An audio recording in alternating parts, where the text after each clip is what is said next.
ನಮಸ್ತೆ ಮಿತ್ರರೇ, ನನ್ನ ಸಬ್ಸ್ಕ್ರೈಬರ್ ಒಬ್ಬರು ಕಪ್ಪಾ ರೊಟ್ಟಿ ಈಸಿಯಾಗಿ ಹೇಗೆ ಮಾಡುವುದು ಅಂತ ತಿಳಿಸಿಕೊಡಿ ಅಂತ ಕೇಳಿದ್ದಾರೆ. ಅದಕ್ಕಾಗಿ ಹಿಂದೊಮ್ಮೆ ಮಾಡಿದ್ದೆ. ಇವತ್ತು ನಾನು ಬಹಳ ಸುಲಭ ರೀತಿಯಲ್ಲಿ, ಯಾವ ರೀತಿಯಲ್ಲಿ ಅದು ಸುಲಭದಲ್ಲಿ ಏಳ್ತದೆ ಅಂದರೆ ನಾವು ಇಡುವ ಮುಚ್ಚಳದಲ್ಲಿ ಸ್ವಲ್ಪ ಈ ಆವಿ ಅಂಶ ಬಂದು ಅದರ ನೀರಿನ ಅಂಶದ ಸುತ್ತ ನಿಂತರೆ ಕೂಡಲೇ ಭಾರಿ ಚೆನ್ನಾಗಿ ಈ ಒಂದು ಕಪ್ಪಾ ರೊಟ್ಟಿ ಏಳ್ತದೆ. ಹಾಗಿರುವಾಗ ಈ ಎಣ್ಣೆ ಹಾಕದೆ ಮಾಡುವಂತಹ ಈ ಕರಾವಳಿ ಶೈಲಿಯ ರುಚಿಯಾದ ಯಾವುದೇ ಒಂದು ಗ್ರೇವಿಗೆ ಅಥವಾ ಚಟ್ನಿಗೆ ಸೂಟ್ ಆಗುವಂತಹ ಈ ಕಪ್ಪಾ ರೊಟ್ಟಿಯನ್ನು ಹೇಗೆ ಮಾಡುವುದೆಂದು ನೋಡುವ ಮೊದಲು ಯಾರೆಲ್ಲ ನನ್ನ ಚಾನಲನ್ನು ನೋಡ್ತಿದ್ದೀರಿ, ಯಾರೆಲ್ಲ ಇನ್ನೂ ಸಬ್ಸ್ಕ್ರೈಬ್ ಮಾಡಿಲ್ಲ, ದಯವಿಟ್ಟು ಸಬ್ಸ್ಕ್ರೈಬ್ ಮಾಡಿ ಸಪೋರ್ಟ್ ಮಾಡಿ ಅಂತ ಹೇಳ್ತಾ ಬನ್ನಿ ಈ ರುಚಿಕರವಾದ ಕರಾವಳಿ ಶೈಲಿಯ ಕಪ್ಪಾ ರೊಟ್ಟಿಯನ್ನು ಹೇಗೆ ಮಾಡುವುದು ಎಂದು ನೋಡೋಣ. ನಮಸ್ತೆ ಮಿತ್ರರೇ, ಇವತ್ತು ಕರಾವಳಿ ಶೈಲಿಯ ಓಡ್ ರೊಟ್ಟಿ ಮಾಡೋಣ. ಅದಕ್ಕೆ ಕಪ್ಪಾ ರೊಟ್ಟಿ ಸಹ ಹೇಳ್ತಾರೆ ನೋಡಿ. ದೋಸೆ ರೈಸ್ ಇದನ್ನು ನಾನು 4 ಗಂಟೆಗಳ ಕಾಲ ನೆನೆಸಿಟ್ಟುಕೊಂಡಿದ್ದೇನೆ. ಒಂದು ಅರ್ಧ ಬೌಲ್ನಷ್ಟು ತೆಂಗಿನ ತುರಿ, ಫ್ರೆಶ್ ತೆಂಗಿನ ತುರಿ ಇದ್ದರೆ ಬಹಳ ಒಳ್ಳೆಯದು. ಇದು ಖಾಲಿ 1 ಗ್ಲಾಸ್ನಷ್ಟು ನಾನು ಇಟ್ಕೊಂಡದ್ದು. ಈ 1 ಗ್ಲಾಸ್ನಲ್ಲಿ 1 ಗ್ಲಾಸ್, ಅದೇ ಅರ್ಧ ಬೌಲ್ನಷ್ಟು ತೆಂಗಿನ ತುರಿ ಆದರೆ ಅರ್ಧ ಬೌಲ್ನಷ್ಟು ಈ ಅನ್ನ. ಇದು ಕುಚ್ಚಲಕ್ಕಿ ಅನ್ನ, ನೀವು ಬೆಳ್ತಿಗೆ ಅಕ್ಕಿ ಅನ್ನ ಸಹ ತೆಗೆದುಕೊಳ್ಬೋದು. ಸ್ವಲ್ಪ ಉಪ್ಪು, ಕೆಲವೇ ಸಾಮಗ್ರಿಗಳಿಂದ ಮಾಡುವಂತಹದ್ದು. ಅದಕ್ಕೆ ಮಾತ್ರ ಈ ಓಡ್ ರೊಟ್ಟಿಗೆ ಇಂತಹ ಒಂದು ನಮಗೆ ಈ ಕಾವಲಿ ಬೇಕಾಗ್ತದೆ. ಇದು ಮಣ್ಣಿನ ಕಾವಲಿ. ಇದಕ್ಕೆ ಎಣ್ಣೆ ಏನು ಹಾಕದೆ ಮಾಡುವಂತಹದ್ದು. ಹಾಗಾದರೆ ಮೊದಲಿಗೆ ನಾವು ಏನು ಮಾಡೋದಿದ್ರೆ ಈ ಮಿಕ್ಸಿ ಜಾರನ್ನು ತೆಗೆದುಕೊಂಡು ಇದರಲ್ಲಿ ಎಲ್ಲವನ್ನು, ತೆಂಗಿನ ತುರಿಯಿಂದ ಹಿಡಿದು ಅಕ್ಕಿ,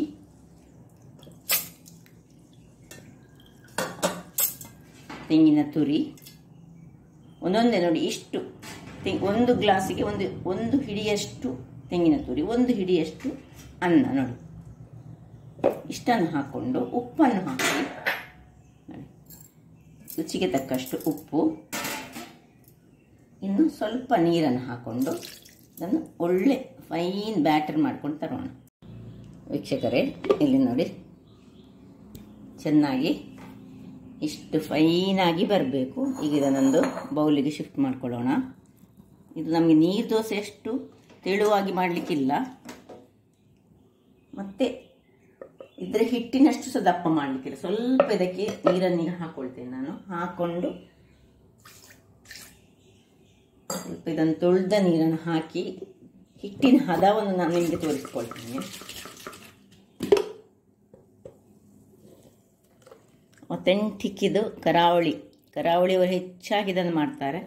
ರಾತ್ರಿ ಒಂದು ನೆನೆಸಿಟ್ಟರೆ ಸಾಕು, ಬೆಳಿಗ್ಗೆ ಇದನ್ನು ನಾವು ಮಾಡ್ಕೊಳ್ಬೋದು. ನೋಡಿ, ತುಂಬ ತೆಳು ಸಾಗಬಾರ್ದು, ದಪ್ಪ ಬೇಕು ನಮಗಿದು.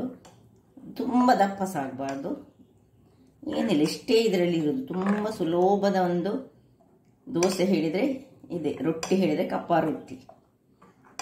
ದೋಸೆಯ ಥರದಲ್ಲೇ ನೋಡಿ, ನನಗೆ ಸ್ವಲ್ಪ ದಪ್ಪ ಕಾಣ್ತಾ ಉಂಟು. ಚೂರು ನೀರು ಹಾಕೊಳ್ತೇನೆ. ಹದ ಮಾತ್ರ ಕರೆಕ್ಟ್ ಬರಬೇಕು. ಸರಿ ಇರದಿದ್ದರೆ ತೆಳು ಸಹ ಆದರೆ ಸಹ ಅದು ಸಣ್ಣಾಗಿ ಏಳುವುದಿಲ್ಲ, ದಪ್ಪ ಆದರೆ ಸಹ ನಮಗೆ ರೊಟ್ಟಿ ಒಳ್ಳೇದು ಬರುವುದಿಲ್ಲ.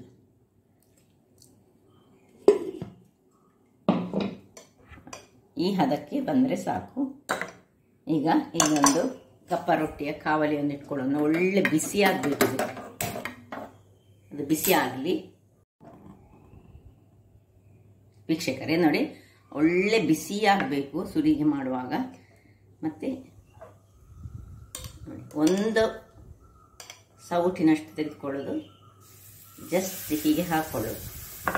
ಹೀಗೆ ಹಾಕ್ಕೊಂಡು ಸ್ವಲ್ಪ ಹೀಗೆ ಮಾಡಿಕೊಂಡು, ಉರಿ ಸ್ವಲ್ಪ ದೊಡ್ಡದೇ ಇರಲಿ. ಮುಚ್ಚಳ ಮುಚ್ಚಿದ ಮೇಲೆ ಸ್ವಲ್ಪ ಉರಿಯನ್ನು ನಾವು ಸಣ್ಣದು ಮಾಡ್ಕೊಳ್ಳೋಣ. ಇಲ್ಲಿ ನೋಡಿ ವೀಕ್ಷಕರೇ, ಈ ಬಣಾಲೆಯಲ್ಲಿ ಇದು ಈ ಮುಚ್ಚಳ ಮುಚ್ಚಿದ್ರಲ್ಲಿ ನೀರು ಬಂದು, ಅದರಲ್ಲಿ ಸ್ವಲ್ಪ ನೀರು ಬಂದರೆ ತೊಂದರೆ ಇಲ್ಲ, ಅದಷ್ಟಕ್ಕೆ ಆವಿ ಆಗ್ತದೆ. ನಾವು ಈಗ ಒಳ್ಳೆ ಹೋಲ್ಸ್ ಹೇಗೆ ಬಂದಿದೆ ನೋಡಿ. ಈಗ ಇದು ಸ್ವಲ್ಪ ಹೊತ್ತು ಹಾಗೆ ಕಾಯಿಲಿ. ನಮ್ಗೆ ಇದಕ್ಕೆ ಏನು ಎಣ್ಣೆ ಗಿಣ್ಣೆ ಏನು ಹಾಕ್ಲಿಕ್ಕಿಲ್ಲ.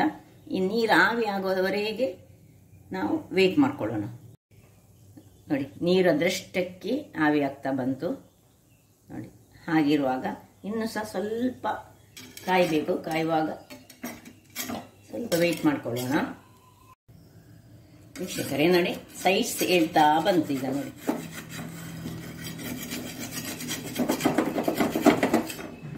ಇದು ಎಣ್ಣೆ ಹಾಕದ ಕಾರಣ ನೋಡಿ ಈ ರೀತಿಯಲ್ಲಿ ಬರ್ತದೆ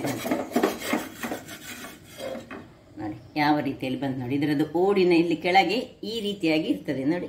ಇದರ ಕೆಳಭಾಗ ನೋಡಿ ಹೇಗಿರ್ತದೆ ಹೇಳಿದರೆ ನಾನು ತೋರಿಸ್ತೇನೆ. ಹೀಗೆ ಮಾಡಿ ನೋಡಿ, ಈ ರೀತಿಯಲ್ಲಿ ಬರ್ತದೆ ನೋಡಿ. ಓಟ್ ರೊಟ್ಟಿ ಹೇಳಿದರೆ ಇದು. ಈಗ ಇದಕ್ಕೆ ಪುನಃ ಎಣ್ಣೆ ಏನು ಹಾಕ್ಲಿಕ್ಕಿಲ್ಲ, ಇದನ್ನು ಪುನಃ ನೀರಿನಲ್ಲಿ ಸಹ ತೊಳಿಲಿಕ್ಕಿಲ್ಲ. ಇದನ್ನು ಚೆನ್ನಾಗಿ ಒಂದು ಸ್ವಲ್ಪ ಒದ್ದೆ ಬಟ್ಟೆಯಲ್ಲಿ ಒರೆಸ್ಕೊಳ್ಬೇಕು, ಆಮೇಲೆ ಹಾಕೊಳ್ಬೇಕು. ಇದನ್ನು ನೋಡಿ, ನಾನು ಈ ಒದ್ದೆ ಬಟ್ಟೆಯಲ್ಲಿ ಸ್ವಲ್ಪ ಒರೆಸ್ಕೊಳ್ತೇನೆ ಇನ್ನೊಂದು ಹಾಕುವ ಮೊದಲು. ಇದಕ್ಕೆ ಎಣ್ಣೆನೇನು ಹಾಕ್ಲಿಕ್ಕಿಲ್ಲ ಅಲ್ಲ, ಅದರಿಂದಾಗಿ ಇದನ್ನು ಈ ಓಡನ್ನು ನೀರಿನಲ್ಲಿ ಸಹ ತೊಳಿಲಿಕ್ಕಿಲ್ಲ. ಇದರದ್ದು ಕೆಳಗೆ ಭಾಗ ಇರ್ತದೆ. ಚೆನ್ನಾಗಿ ಹೀಗೆ ಒರೆಸಿಕೊಂಡು ಇನ್ನೊಂದನ್ನು ಹಾಕೊಳ್ಳೋದು ನೋಡಿ. ಇನ್ನೊಂದನ್ನು ಹಾಕೊಳ್ತೇನೆ. ಅದರಿಂದಾಗಿ ಸ್ವಲ್ಪ ದಪ್ಪವೇ ಇರಬೇಕು, ನೀರಾಗಿರಬಾರ್ದು ನೋಡಿ. ಈಗ ಉರಿ ಸ್ವಲ್ಪ ದೊಡ್ಡದಿರಲಿ, ನಾನು ಉರಿ ಸ್ವಲ್ಪ ಒರೆಸುವಾಗ ಸಣ್ಣದು ಮಾಡ್ಕೊಂಡಿದ್ದೆ. ದೊಡ್ಡ ಉರಿಯಲ್ಲಿ ಹಾಕೊಳ್ಬೇಕು.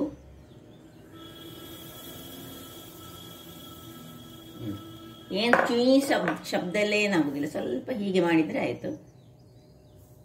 ಸ್ವಲ್ಪ ಅಗಲ ಮಾಡಿ ಸಣ್ಣದಾಗಿ ಮಾಡ್ಕೊಳ್ಳೋದು. ಇದು ಓಡ್ ರೊಟ್ಟಿ ಸಣ್ಣದು. ಈಗ ಇನ್ನು ಮುಚ್ಚಳವನ್ನು ಮುಚ್ಚಿ ಬೇಯಿಸ್ಕೊಳ್ಳೋದು. ಇಲ್ಲಿ ನೋಡಿ, ಎರಡನೇದು ಸಹ ಹೇಗೆ ನೋಡಿ, ಹೀಗಿದಾಗೆ ಆಗುದು. ನಡು ಭಾಗದಲ್ಲಿ ಇನ್ನೂ ಸಹ ಕಾಯಲಿಕ್ಕೆ ಬಾಕಿ ಉಂಟು. ಅದು ಒಳಗೆ ಈ ಹಿಟ್ಟು ಕಲರ್ ಚೇಂಜ್ ಆಗೋ ತನಕ ನಾವು ಮುಚ್ಚಳವನ್ನು ಮುಚ್ಚಿಟ್ಕೊಂಡಿರ್ಬೇಕು. ಇಲ್ಲಿ ನೋಡಿ ವೀಕ್ಷಕರೇ, ನೋಡಿ ಒಳ್ಳೆ ಕಾದಿದೆ. ಇದರಲ್ಲಿ ಮಾತ್ರ ಮೇಯ್ನ್ ಇರೋದು ಸ್ವಲ್ಪ ಒಳ್ಳೆ ಗ್ಯಾಸ್ನಲ್ಲಿ ಮಾಡಲಿಕ್ಕೆ ಸ್ವಲ್ಪ ಕಷ್ಟ, ಆದರೆ ಹೈ ಫ್ಲೇಮಲ್ಲಿ ಇಟ್ಟುಕೊಂಡು ಮಾಡಬೇಕು. ಮತ್ತೆ ಮುಚ್ಚಳ ಮುಚ್ಚಿದ ಮೇಲೆ ಸ್ವಲ್ಪ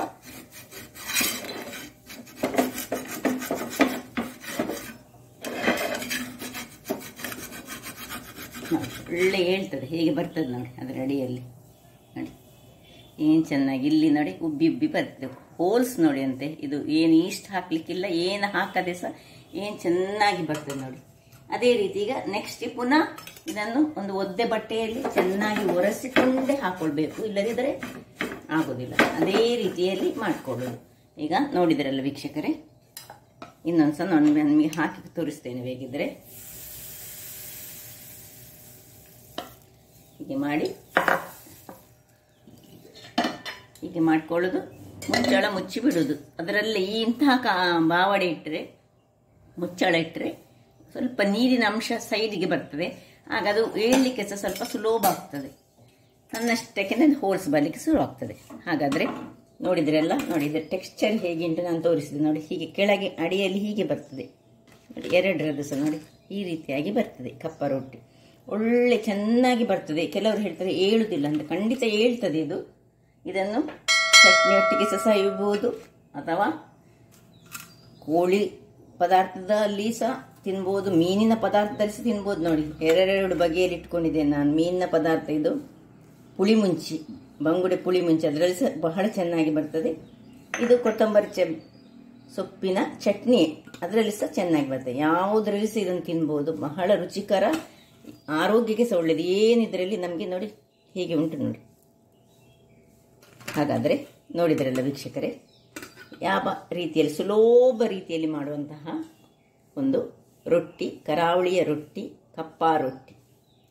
ಹಾಗಾದರೆ ಈ ನನ್ನ ಕುಕಿಂಗ್ ಚಾನಲ್ ನಿಮಗೆ ಇಷ್ಟ ಆದರೆ ಬೋಳೂರು ಸುವರ್ಣ ಚಾನಲನ್ನು ಲೈಕ್ ಮಾಡಿ, ಶೇರ್ ಮಾಡಿ ಹಾಗೂ ಸಬ್ಸ್ಕ್ರೈಬ್ ಮಾಡಿ. ಹಾಗೂ ನನ್ನ ಇನ್ಸ್ಟಾಗ್ರಾಮ್ ಪೇಜನ್ನು ಫಾಲೋ ಮಾಡಿ. ಧನ್ಯವಾದಗಳು.